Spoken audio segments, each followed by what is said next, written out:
श्री राम जय राम जय जय राम। श्री राम जय राम जय जय राम। श्री राम जय राम जय जय राम। बोलिए सियावर रामचंद्र भगवान की जय। पवन सुत हनुमान की जय। उमापति महादेव की जय। पवन सुत हनुमान की जय।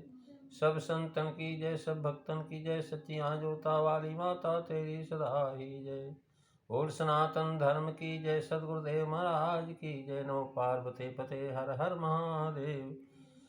आदरणीय विद्वजन, श्रद्धारूपा देवियों, विश्वास भी कथा श्रोताओं, मानस चिंतन चैनल पर आप सभी का स्वागत है।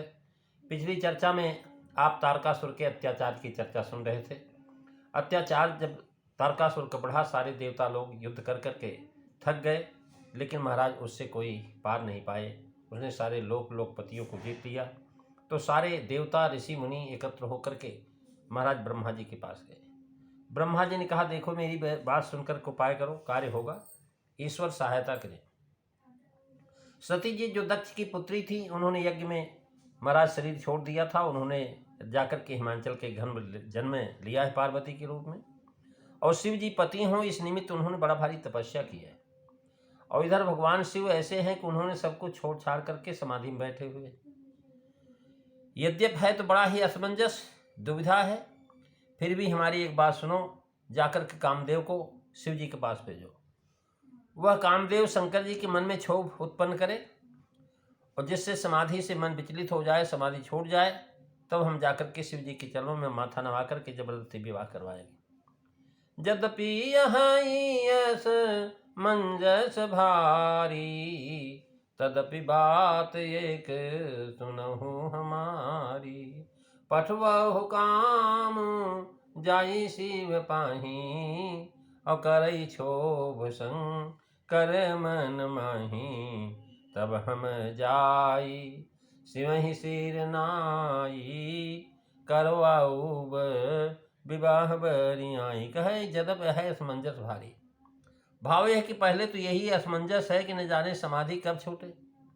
दूसरी, यदि प्रयत्न भी किया जाए तब भी उसका एक ही छुड़ाना हो तो दुस्तर है। महाराज समाधि छुड़ाना भी बड़ा दुस्तर है भगवान शिव की समाधि को। और कदाचित प्रश्न छूट भी जाए तो महाराज छुड़ाने वाले की खैरियत नहीं, वह बच नहीं सकता। तीसरे, समाधि छूटने पर भी विवाह करना कठिन है। और जो है इससे पठवह काम जाए शिव पाही, यानी समाधि छुड़ाने का एक उपाय बताया कि पठवह जाए काम शिव पाही। जाकर कामदेव को शिव जी के पास भेजो।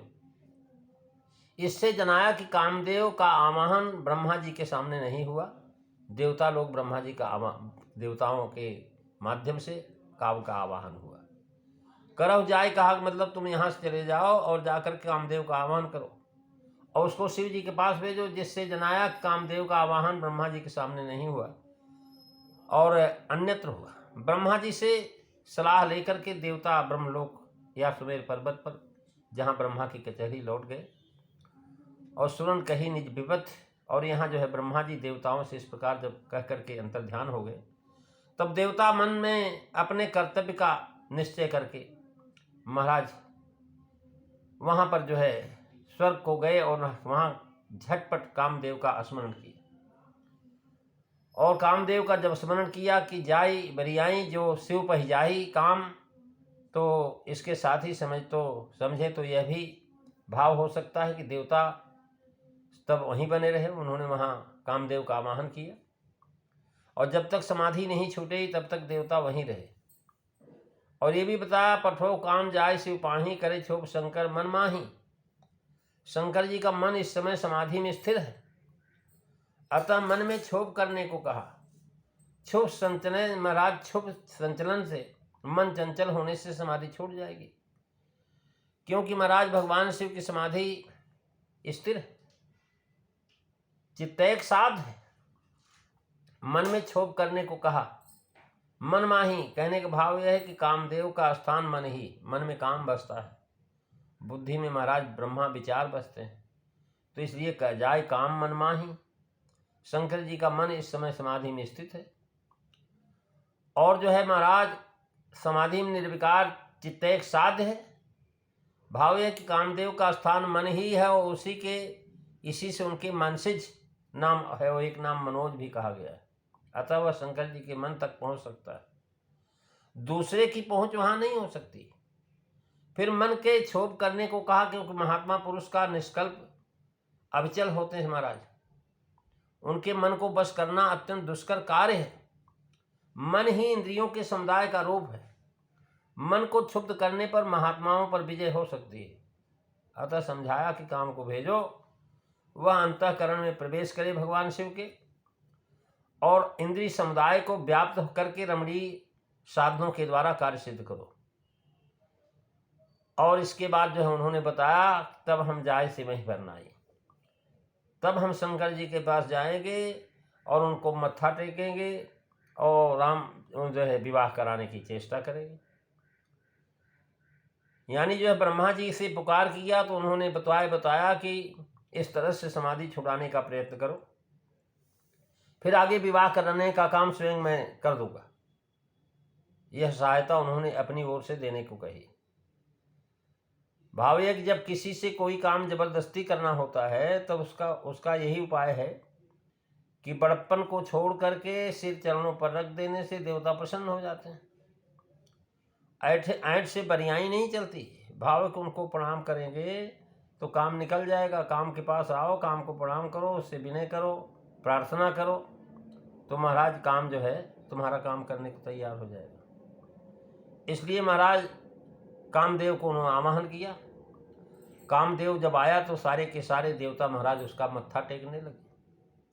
कामदेव समझने लगा कि भाई ये बात क्या है, ये लोग इतना सम्मान कर रहे हैं तो इसका मतलब कहीं बलि का बकरा तो नहीं बनाएगा हमको। अब हुआ यही, महाराज उसको बकरा ही बनाया उन्होंने। और उन्होंने देवताओं ने कहा, देखो कामदेव, इस समय हम लोग बड़े संकट में हैं और तुम तो महाराज देवताओं के पास, राक्षसों के पास, मनुष्यों के पास, सबके पास जा सकते हैं, लेकिन हम लोगों की सब जगह पहुंच नहीं है, इसलिए आप कृपा करके ये हमारा काम करो। देवताओं ने ब्रह्मा जी से पुकार किया था, अब जो है महाराज उन्होंने बता दिया। यानी जो है इस तरह भले ही देवताओं का हित होगा, अन्य उपाय नहीं। इसलिए पठवो काम जाय शिव पाही। कहते यही विधि भले ही देव हित होई, मत यतिनी को कह सब कोई। प्रस्तुते सुरनु किन यति हेतु, अप्रगटे विषम बान जक केतु। मंगल भवन अमंगल हारी, दबऊ सुदशरथ अजीर बिहारी। श्री राम जय राम, जय जय राम, श्री राम जय राम, जय जय राम। प्रेमी सज्जनों, आज बस इतना ही। अगली चर्चा आप अगले दिन श्रवण करेंगे। बोलिए सियावर रामचंद्र भगवान की जय।